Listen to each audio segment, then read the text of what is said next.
제일 많이 팔았던 케이크 같은 거 있을까요? 제일 많이 팔았던 디자인은 아무래도 꽃바구니랑 3단 플로드 아이싱 케이크랑 그리고 멜팅 케이크 이렇게 세 개가 제일 많이 팔았던 것 같아요.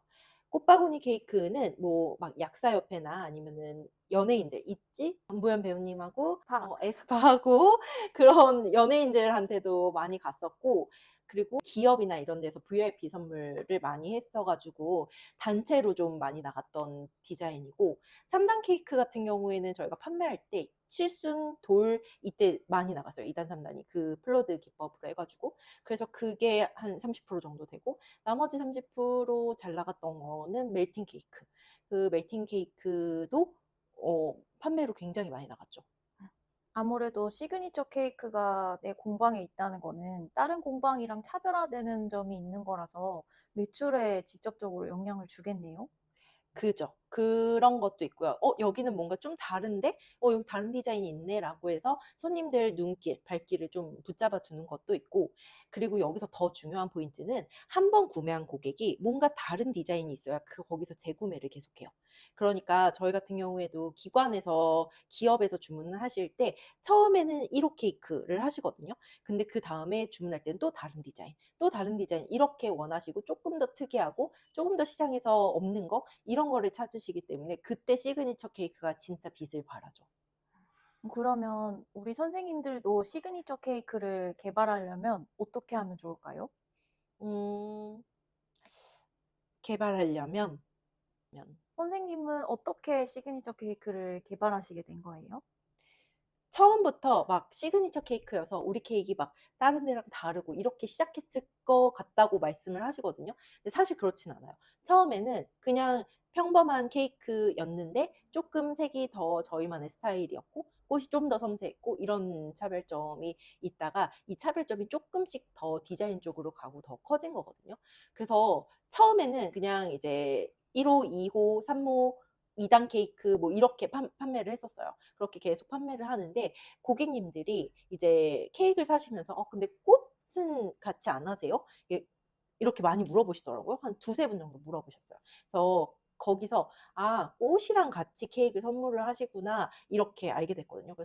그래서 꽃을 같이 할까도 생각을 했는데 그렇게 되면 일이 너무 많고 뭔가 이 케이크랑 꽃을 한 번에 줄 수 있는 게 없을까라고 생각을 계속 하다가 이제 꽃이라는 그 개념에서요.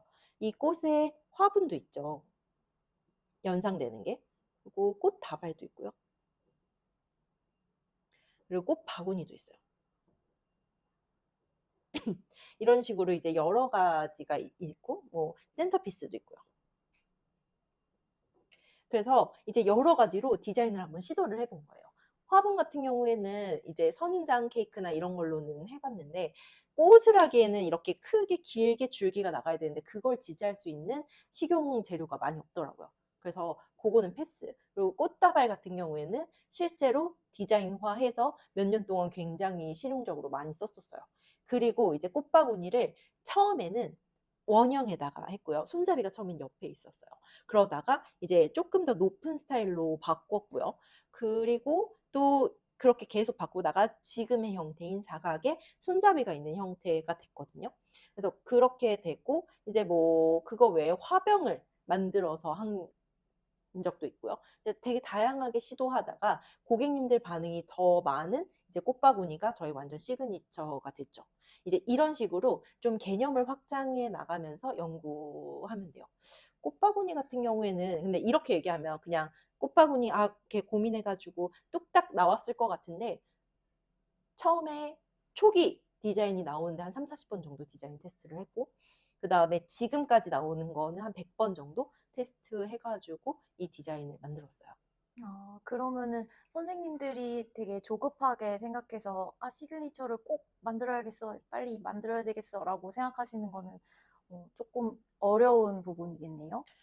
처음에 이제 창업을 하실 때 저도 초기 창업자분들을 굉장히 많이 만나고 이야기를 많이 하니까 되게 특별한 거를 하고 싶어 하세요.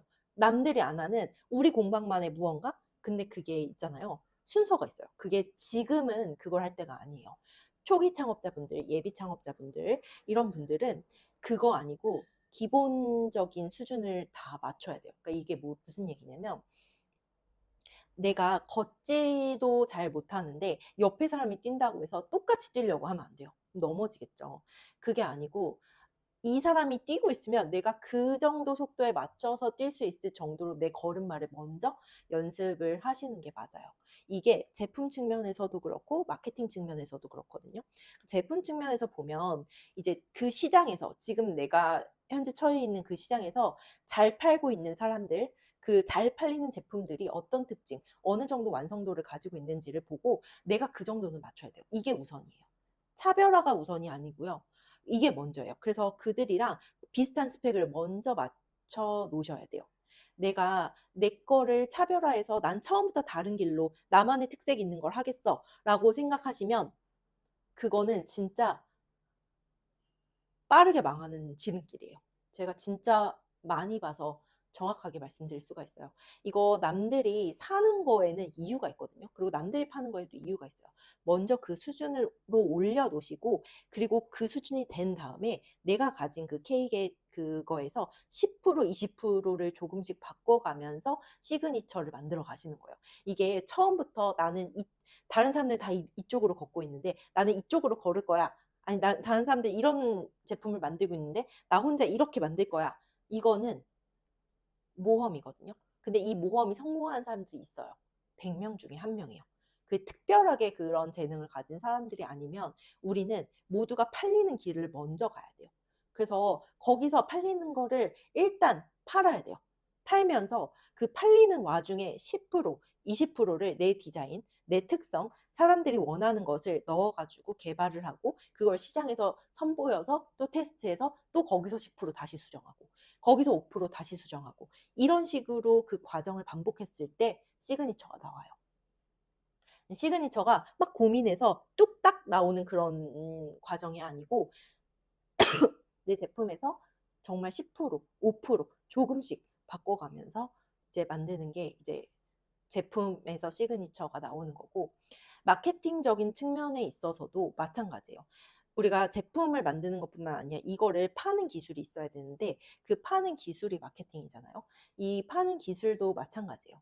남들이 인스타에서 어떻게 하는지, 인스타에서 어떻게 보여지는지, 유튜브에서 어떻게 보여지는지, 네이버에서 어떻게 판매하고 있는지, 어떻게 보여지는지, 내가 그들 옆에, 그들 위에는 아니더라도 그들 밑에는 노출이 되게끔 해놔야 그때부터 비로소 진정한 경쟁이 되는 거예요.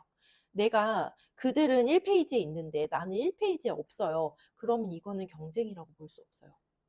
그렇기 때문에 내가 기본적인 걸 갖춰서 그들과 비슷하게 노출이 되는 순간부터 본격적으로 경쟁이 시작되는 거예요. 그때부터 무언가 내가 마케팅적으로 좀 차별화된 거 혹은 남들이 잘해서 뭔가 이렇게 막 터지는 릴스 이런 거 있잖아요. 그런 거는 그때 따라 하시는 거예요. 기본적인 거 노출이 된 다음부터. 그런데 이제 그런 것도 갖춰 놓지 않고 누군가 터지는 릴스를 만들어서 했다. 근데 내가 그걸 똑같이 만들었어요. 그래서 나도 올렸어요. 그런다고 매출의 변화가 일어나지 않아요. 그러니까 제품도 마케팅도 모두 내가 걸음마부터 시작해서 뛰는 것까지 간 다음에 그 다음에 차별화를 해야 되는 거예요. 제가 좀 딱딱하게 오늘 이야기한 것 같아요. 근데 제가 딱 보고 오늘 한마디만 할 수 있다면 이거를 말씀드리고 싶어요. 꼭 정말 예비 창업자분들이랑 초기 창업자분들한테 내 케이크가 남들과 완전하게 다른 정말 새로운, 정말 차별화된 그런 제품이 없어서 우리 공방이 매출이 안 나오는 게 아니에요. 그렇기 때문에 내가 완성도를 끌어올리는 과정이 먼저 필요하고 그다음에 이거는 제품도 마찬가지고 마케팅도 마찬가지예요. 기본적으로 어떤 팔리는 것들의 수준은 맞춰 주신 다음에 그 다음에 10%, 그 다음에 5% 이런 식으로 차차 나아가야지 완전히 새로운 방향으로 처음부터 시작하는 거는 정말 시장에 안 먹히는 방법 중에 제일 많은 경우예요. 제가 11년 동안 이 업계에 있으면서 너무 많이 느꼈어요. 야심차게 나는 이거 정말 새로운 걸로 시도해 봐야 되겠어 라고 하시잖아요. 그러면 그 완전히 새로운 제품, 완전히 특별한 거, 좀 남다른 거 이런 거는 초보 사장들이 그거를 소구하기가 너무 어려워요. 그거를 그 소비자분들한테 설득해서 이걸 구매까지 이뤄내는 게 너무 어려워요.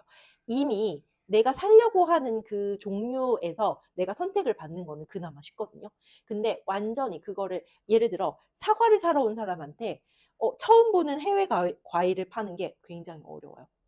그런 것처럼 일단 사과를 사러 온 사람한테는 더 예쁜 사과, 조금 다른 사과를 권했을 때 판매할 수 있는 가능성이 높아지거든요. 거기서부터 시작하셔야 돼요. 네, 이해가 되셨을까요? 저희 영상 보시는 분들이 이해가 되셨을까요? 네. 혹시 더 질문거리 있으면 꼭 댓글로 남겨주시고요. 네, 그러면은 오늘도 좋은 말씀 해주셔서 감사합니다. 또 질문 들고 찾아올게요. 감사합니다. 감사합니다.